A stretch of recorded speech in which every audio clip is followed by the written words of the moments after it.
Knock, knock. Orange, you glad to see me? Hello, welcome back. And today is Tuesday, March 24th, and it is day 5 of at-home learning. So I promise I'm going to keep today short and sweet. Let's get to the point. Yesterday, you reviewed the difference between narrative and informational text, and then you reviewed the different types of text structures for informational text. We did this because text structure is our primary focus as we read Little Rock Girl 1957. As you'll recall, whether fiction or nonfiction, a narrative tells a story. Once upon a time! Informational texts are teaching us facts and information without being part of a larger plot. So as we read Little Rock Girl 1957, we're going to be putting on our reading detective hats.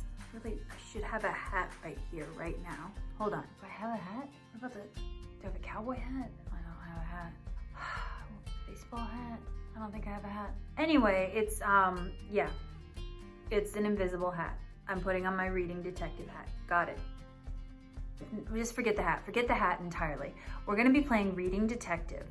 Each time we approach the chapter, our goal is to figure out how that chapter is structured and why. That's where the detective part comes in. So as you read chapter 1 of Little Rock Girl, I want you to ask yourself first, is it narrative or is it informational or is it a blend of the two? When I'm trying to decide what style of writing I'm reading, I always start by trying to determine if it's a narrative. If it's not a narrative, I have one other option left, right? So I ask myself these 3 questions. The answers to these questions tell me all I need to know about whether it's a narrative or not. Number 1, is there a main character? If I can't identify a central character whose story I'm getting, probably not a narrative. Number 2, is there a sequence of events? Remember sequence? Remember we talked about sequence. A series of actions or events in order, which I'm following as part of a plot development.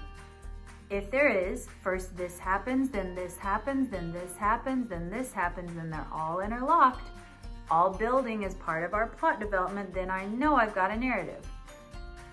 Number 3, is the author actively using description and sensory details to try to put me in the scene? If the answer is yes, it's a good sign it's a narrative. Authors writing informative texts aren't trying to get you to experience what's happening in the text, they're just trying to teach you facts and information. So if I can answer yes to those 3 questions, then there's a 98.342758963% chance that I am reading a narrative. Again, we've talked about this previously on reading, but the reason it's important to know what kind of writing you're reading is because we read differently for the different styles of writing. The other focus I want you to have as you're reading Little Rock Girl 1957, the question I want brewing in the back of your mind that we're going to address tomorrow is Why? why start the book this way? We've talked before about how important the opening to any book or text is. So there's a reason Shelley Tugas decided to start the book this way, and we've got to try to figure out why that is. So be thinking about that in the back of your mind as you read. This might be the part in the video where you're asking, Miss Cosler, how do I read a book that I don't have? Well, student, excellent question. Let me explain how I have made it so that you can access this book in 2 different ways on campus.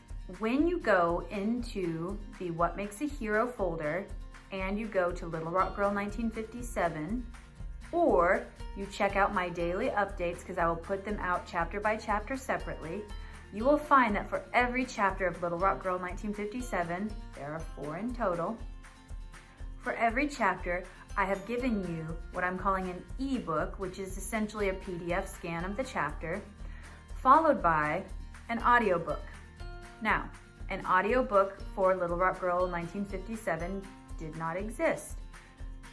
So, like any normal person with a totally healthy social life,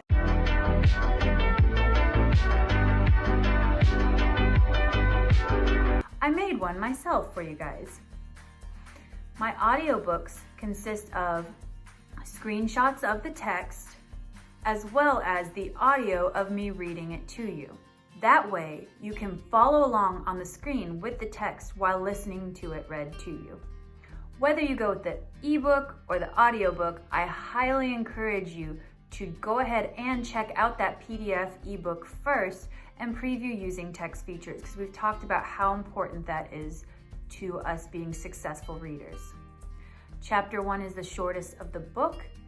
The audiobook is less than 9 minutes long. Go ahead and check that out with the focus of what kind of writing am I reading and why did the author choose to start the book this way? That will be our discussion for tomorrow. To recap, today you're just going to read Chapter 1 of Little Rock Girl 1957. Please read 20 minutes each day and either contribute to the book talk discussion on Canvas or work on your yellow reading log, which will be due after spring break. Keep working on your IXLs. Remember that this week we have assigned D2 with the optional extra credit of J1.